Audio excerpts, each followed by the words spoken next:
In the ancient and fertile land of Padanaram, there lived a young woman named Rachel.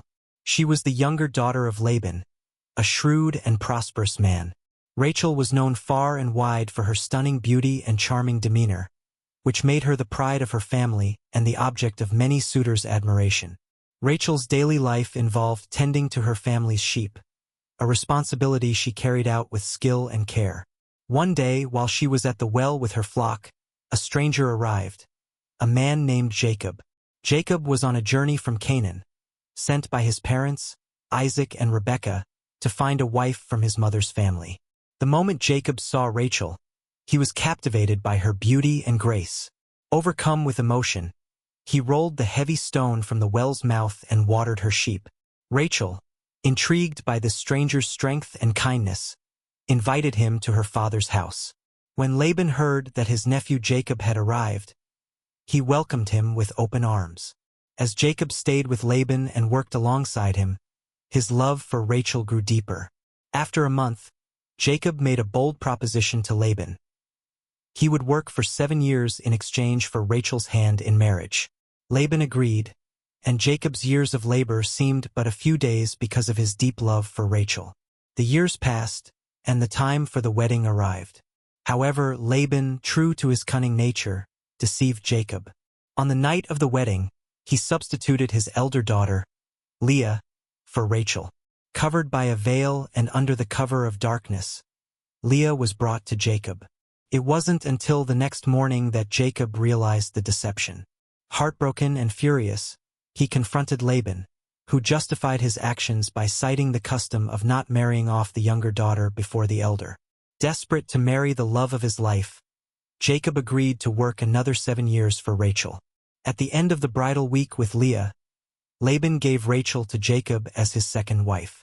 Jacob's love for Rachel was profound, and she held a special place in his heart. However, this love triangle sowed seeds of jealousy and rivalry between the two sisters. Rachel's deep desire for children was a central part of her story. While Leah bore Jacob many sons, Rachel remained barren for many years. Her anguish was palpable, and she pleaded with Jacob to give her children. In her desperation, she gave her maidservant, Bilhah, to Jacob as a surrogate. Bilhah bore Jacob 2 sons, Dan and Naphtali, whom Rachel claimed as her own. Despite her struggles, Rachel's faith remained steadfast.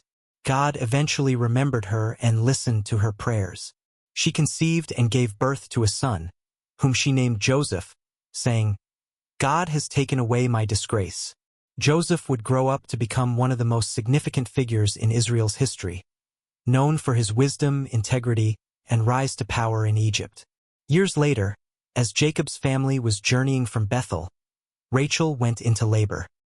The labor was difficult, and Rachel's life was in peril. As she gave birth to her second son, with her dying breath, she named him Benoni, meaning, "son of my sorrow." However, Jacob renamed him Benjamin, meaning, "son of my right hand." Rachel's death was a devastating blow to Jacob, who buried her near Bethlehem and set up a pillar over her grave. Rachel's legacy lived on through her sons, Joseph and Benjamin.